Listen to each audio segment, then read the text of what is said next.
Hindi lahat ng daan patungong paraiso may ligtas. Minsan, ang pinakamaikling landas ay patungo pala sa impyerno. Isang barkadang nagplano ng bakasyon. Shortcut lang ito pare. Mas mabilis makakarating. Yan ang huling desisyon bago nagsimula ang impyerno. Isang liblib na daan. Isang sasakyang tumirik sa gitna ng kawalan. At isa-isang silang nawawala. May sumusunod sa atin, hindi ito biro. May pumapatay sa atin. Walang signal, walang makakatulong. At sa gitna ng kagubatan, may isang kulto na matagal nang nag-aabang ng bagong alay. Hindi ito trip, isa itong bitag. Tatlo na lang kami. Tumulong ka. Shortcut, isang desisyon, isang pagkakamali, walang balikan. 5 taon mula nang magtapos sila sa kolehiyo. Muling nagtipon ang barkada ni na Carla, Jo Marie, Lance, Ira at Mike. Nagkayayaan silang magbakasyon at mag-unwind sa isang tahimik at malayong probinsya na itinuro ng tito ni Carla. Sitio Panlibutan, isang lugar na kilala sa napakagandang tanawin, preskong hangin at kakaibang katahimikan. Si Carla, isang travel vlogger na mahilig sa kakaibang lugar. Si Jo Marie, ang pilyo pursuit, laging may baong kwento. Si Lance, ang tahimik at misteryosong kasama. Si Ira, kikay, takot sa insekto, at ayaw ng walang signal. At si Mike, laging driver, responsable at protective. Nagkita sila sa Maynila at bumiyahe ng alas 9 ng umaga. Masaya ang lahat, puno ng tawanan at pagbabalik tanaw. Ngunit habang papalapit sila sa destinasyon, nagsimula nang magbago ang ihip ng hangin. Bandang alas 5 ng hapon, inabot sila ng matinding traffic sa bayan ng San Isidro. Ayon sa mga residente, may landslide raw sa paakyat ng bundok, kaya pansamantalang sarado ang daan. Sayang naman, pa-sunset pa naman, reklamo ni Ira. Saka nagsalita si Jo Marie habang hawak ang cellphone niyang may offline maps. Guys, may shortcut dito. Wala pa sa mapa. Pero daan to ng pinsan ko dati. Diretso papasok sa sitio.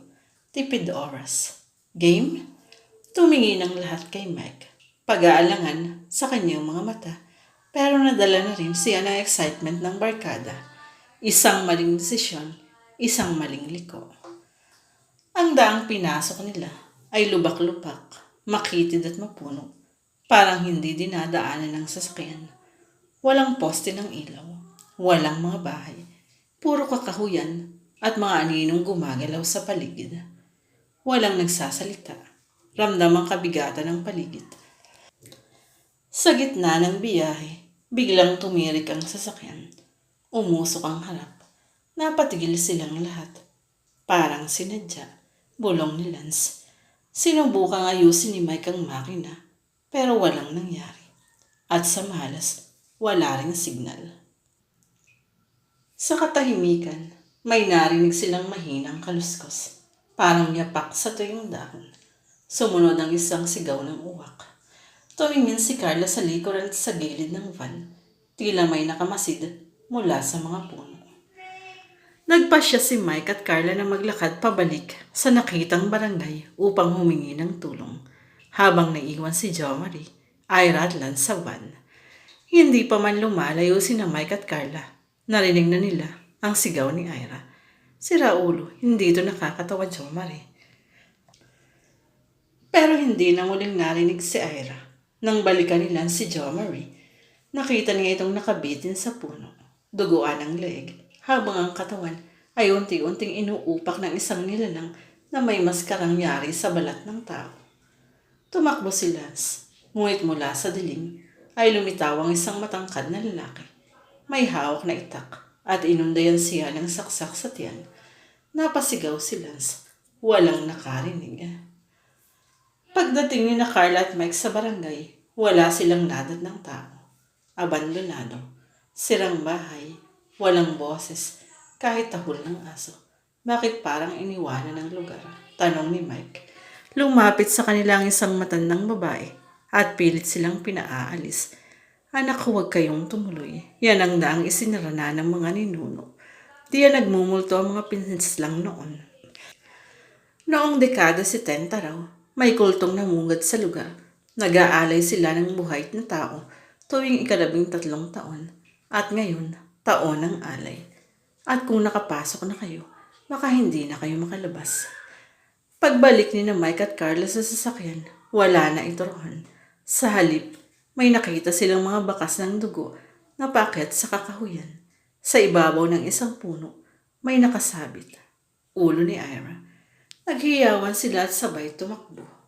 Ngunit mula sa paligid, unti-unting nagsulputan ang mga nilalang.